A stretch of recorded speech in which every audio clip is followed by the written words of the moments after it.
Logical goals of parenting. Parents might say, I want the best for my children, but few seem to conceptualize all the different ways they should help their children prepare for adulthood and life. Often, parents visualize the best as a single objective of sending their children to college so they can qualify for good jobs and potentially live well as a result. But in practice, many modern children don't like school and don't do well in college, where many children seem to be more interested in drugs and sex instead, or having fun in general. Meaning parents seem to depend on schools to teach their children, and often the love of a parent seems to be limited to paying for food, shelter, and then schooling for their children. It is possible modern capitalism stresses and strains parents, so both parents have to work and work a lot to sustain the family, therefore leaving little time and energy to dedicate much attention onto their children. As a result, modern parenting seems to include a lot of free-ranging, which is sending children off to play on their own, such as among other children without any adult supervision, relying on the number of children for mutual protection and care. Or engage in non-parenting, where children are asked to play with toys, computers, watch TV, etc., so parents can be left alone, such as while parents will watch their own TV and possibly consume drugs like alcohol to have their own fun and relaxation. In practice, parents will often seek free time and leisure away from their children, so therefore will buy toys and things to keep their children busy and occupied, and rely on schools to educate and raise their children. Since fun is fun, children are motivated to leaving their parents alone, perhaps so much so that getting them to do chores, homework, and other serious work become difficult as they develop a proficiency and preference for having fun. Immersed in so much fun and pleasure across time, the children's focus will revolve around fun so that everything else can become secondary if not impediments to their fun, and parents see less and less of their children as a result.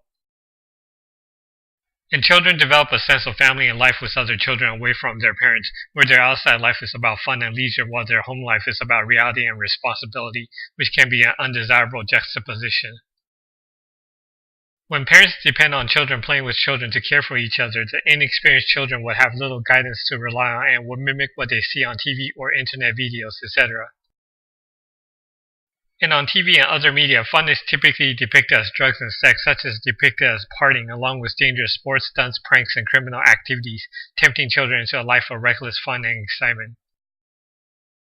As such, unsupervised children will talk about drugs, sex, dangerous sports, crimes, etc. until a child figures out how to do these things and spreads it among friends, and friends will find these activities to be cool due to the fun and excitement.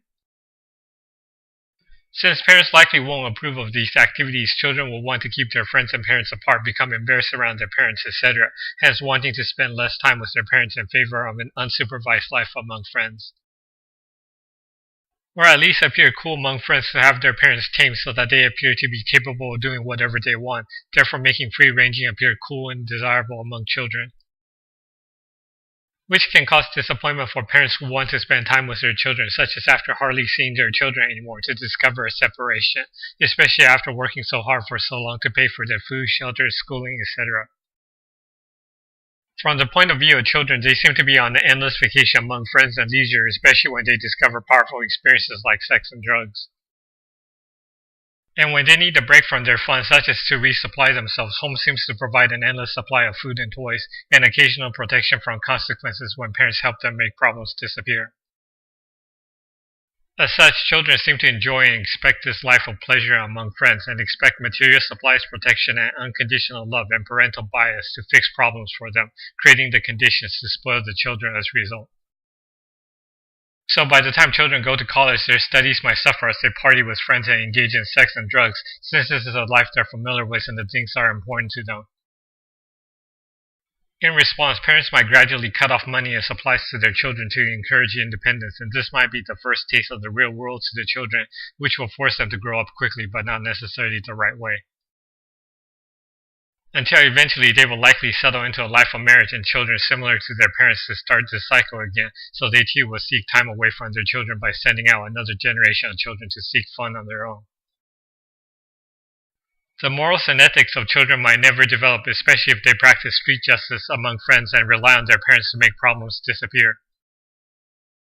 Where children might cause damage and injuries in the real world and expect unconditional love and support from their parents should they run home and ask for help, often distorted with lies and exaggerations.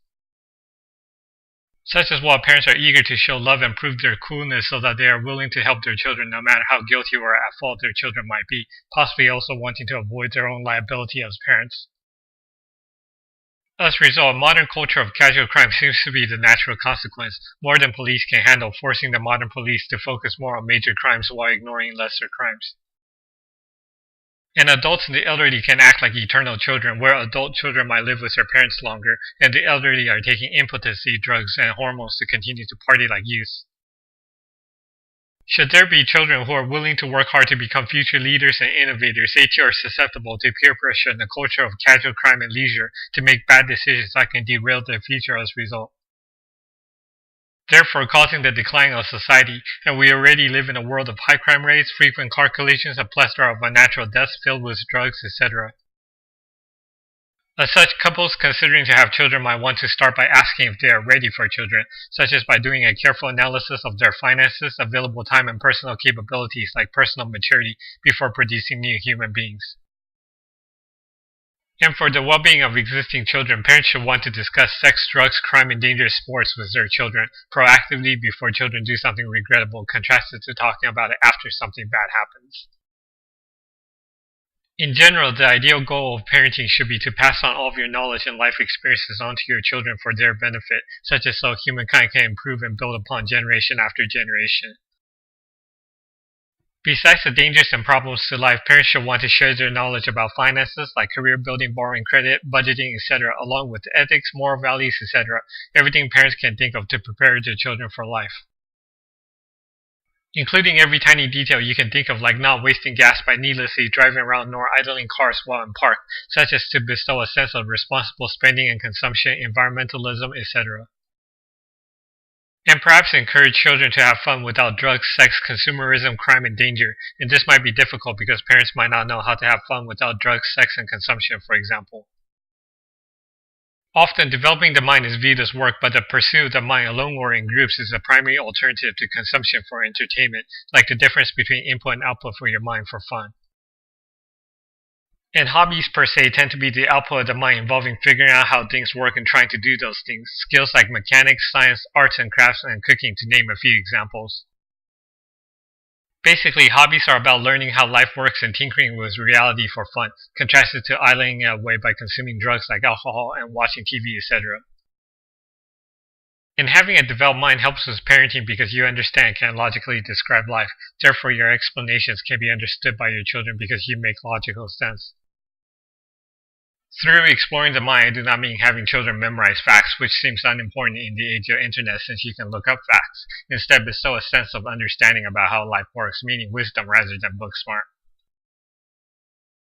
When children and people in general understand how something works, they can gain control and master that something, and children can become proficient with life should they understand how life works.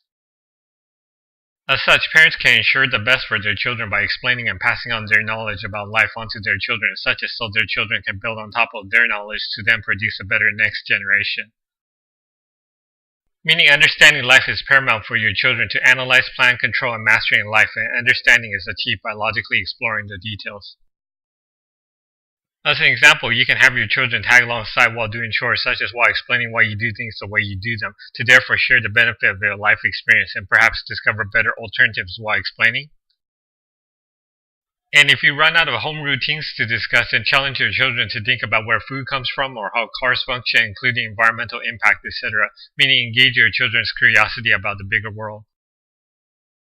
This can feel like having a friend tag along as you do housework, and chores can be made interesting by talking, and this is guiding and parenting your children contrasted to having your children explore life on their own or among unsupervised friends. Note, this is not asking children about their life and their future ambitions like what friends might chat about. Instead, this is guiding the minds of children, thereby mentoring them. Meaning parenting should not only be about ensuring children get food, shelter, and schooling, but should also be about guiding and parenting their minds as well. With an understanding about life, children might aspire to achieve something useful and helpful to humankind due to their attention on life, and increase the likelihood of success due to their increased mental capabilities, to then make you truly proud as a result. So before blindly sending children off to school and college, they need to be taught and motivated to care about school first, so that paying for college won't be a waste of money, such as spent consuming materials while partying with friends. To do so, parents can awaken their children's minds by guiding and paying more attention to their minds, including in case of misbehavior. Instead of grounding them to their room full of toys, how about having them write essays to explain what happened? When writing essays, there can be variations like explaining their point of view, the view of other people, the view of the parents, etc., which then encourages the child to think from the perspective of other people, as well as show you how your child thinks.